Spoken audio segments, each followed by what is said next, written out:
এক ধরনের সবজি খেতে কিন্তু রোজ রোজ কারোই ভালো লাগে না। তাই আজকে আমি তোমাদের জন্য নিয়ে এসেছি কুমড়োর একদম ভিন্ন স্বাদের একটি রেসিপি, যা হলো দই কুমড়ো রেসিপি। ভিন্ন ফোড়নে ভিন্নভাবে এই কুমড়ো রেসিপিটি অবশ্যই বাড়িতে ট্রাই করো, দেখবে খেতে হয় অসাধারণ। তাহলে চলো শুরু করি দই কুমড়োর রেসিপি। দই কুমড়ো বানানোর জন্য এখানে আমি প্রথমেই নিয়েছি রিফাইন অয়েল। রান্নাটা রিফাইন অয়েলে করলে বেশি ভালো হয়। এরপর এতে দিয়ে দিলাম কয়েকটা বাদাম আর দিয়ে দিচ্ছি কারি পাতা। এগুলোকে প্রথমে ভালো করে ভেজে তুলে নেব। এই দেখো কারি পাতার বাদামগুলো ভাজা হয়ে গেছে, এগুলোকে তুলে নিচ্ছি।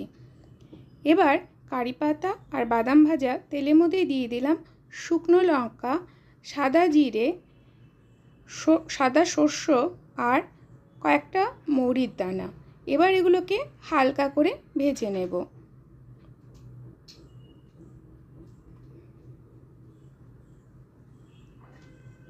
এরপর এতে দিয়ে দিচ্ছি কয়েকটা কারি পাতা।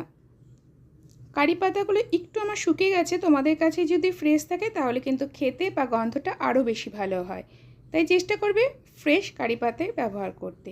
এরপর এতে দিয়ে দিচ্ছি মিষ্টি কুমড়ো। কুমড়োগুলোকে দেখো একটু বড় বড় এইভাবে কেটে নিয়েছি। এই সবজি রান্নার সময় কিন্তু কুমড়োগুলোকে একটু এইভাবেই বড় বড় করে কেটে নেবে। এবার তেল আর ফোড়নের সাথে এইভাবে কিছুক্ষণ কুমড়োগুলোকে ভেজে নিলাম।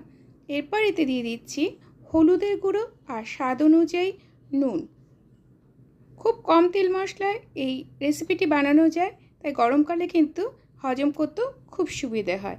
এবার হলুদ আর নুন দিয়ে বেশ কিছুক্ষণ ধরে এইভাবে কুমড়োগুলোকে ভেজে নেব। এরপর এতে দিয়ে দিলাম ভাজা ধনে গুঁড়ো আর ভাজা জিরে গুঁড়ো। তোমাদের কাছে যদি রোস্টেড জিরে আর ধনে গুঁড়ো না থাকে, তোমরা কিন্তু এমনি দোকানে যে কিনতে পাওয়া যায় সেই ধনে জিরে গুঁড়ো ব্যবহার করতে পারো, তাতে কোনো অসুবিধে নেই। এবার ধনে গুঁড়ো জিরে গুঁড়ো খুব ভালো করে এভাবে কুমড়োর সাথে মিশিয়ে নিলাম। কুমড়োটা যখন বেশ ভাজা ভাজা হয়ে যাবে, তারপর এর মধ্যে দিয়ে দিচ্ছি দই। কুমড়ো যেহেতু দই তো লাগবেই, প্রায় এখানে আমি 1 কাপ মতো দই নিয়েছি আর সেটাকে খুব ভালো করে ফেটিয়ে নিয়েছি। এই সময় গ্যাসের ফ্লেম কিন্তু লো করে নিয়েছি। গ্যাসের ফ্লেম লো করে প্রায় কয়েক সেকেন্ড মতো এইভাবে কুমড়োগুলো দইয়ের সাথে মিশিয়ে নিলাম। আর তারপর তাতে দিয়ে দিচ্ছি 1/4 কাপ জল। জল কিন্তু খুব বেশি লাগবে না, কারণ এটা কিন্তু বেশ মাখো হবে, তাই এখানে 1/4 কাপ মতো দিয়ে দিলাম জল। এবার একটি ঢাকনিতে ঢেকে দেব আর 10 মিনিটের জন্য কুমড়োগুলোকে সেদ্ধ হতে দেব। 10 মিনিট হয়ে গেছে, মাঝে আমি একবার ঢাকনাটা উঠিয়ে নাড়াচাড়া করে দিয়েছিলাম।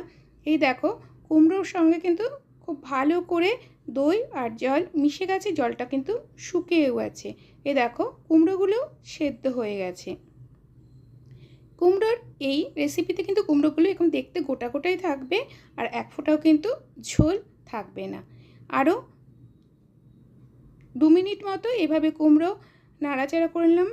এরপর এতে দিয়ে দিচ্ছি প্রথমে যে তুলে রেখেছিলাম বাদাম আর কারি পাতা ভেজে, সেগুলোকে ওপর দিয়ে এভাবে ছড়িয়ে দিলাম। সবশেষে একটি বিশেষ জিনিস ব্যবহার করব, তোমরা চাইলে কিন্তু এখানে নারকেলের গুঁড়োও ব্যবহার করতে পারো। নারকেলের গুঁড়োতে অ্যাসিডিটির পরিমাণ একটু বেশিই হয়ে যায়, সেই জন্য আমি নারকেলের গুঁড়ো ব্যবহার না করে যেটা ব্যবহার করছি সেটা হলো সাদা তিল। তিল দিলে কিন্তু কুমড়ো খেতে খুবই ভালো লাগে। এই দেখো এবার তিল দেওয়ার পর আরও 2 মিনিট মতো কুমড়োটা এভাবে রান্না করে নেব। আর 2 মিনিট হলেই গ্যাসের ফ্লেম বন্ধ করে দেব। 2 মিনিট হয়ে গেছে, এবার গ্যাসের ফ্লেম বন্ধ করে দেব। ব্যাস, তাহলেই তৈরি হয়ে গেল ইয়ামি দই কুমড়ো রেসিপি, যা খেতে হয় অসাধারণ আর খুব কম সময়ে তৈরি করে নেওয়া যায়। যারা কখনো বাড়িতে এই রেসিপিটি ট্রাই করনি, অবশ্যই ট্রাই করো, দেখবে খেতে হয় অসাধারণ। শুধুমাত্র ভাত নয়, রুটি, পরোটা, লুচির সাথেও খেতে কিন্তু এই রেসিপিটি খুবই ভালো লাগে। আশা করছি রেসিপিটি তোমাদের ভালো লেগেছে। যদি ভালো লাগে লাইক করবে, কমেন্ট করবে আর অনেক শেয়ার করে দেবে। যারা চ্যানেলে নতুন, চ্যানেলটি যদি সাবস্ক্রাইব করা না থাকে তাহলে তাদের কাছে অনুরোধ রইল চ্যানেলটি সাবস্ক্রাইব করে পাশে থাকার জন্য। ফিরে আসছি আবারও কোনো নতুন ভিডিও নিয়ে, নতুন কোনো রেসিপির সঙ্গে। ততক্ষণের জন্য ভালো থাকবে সবাই। Bye bye.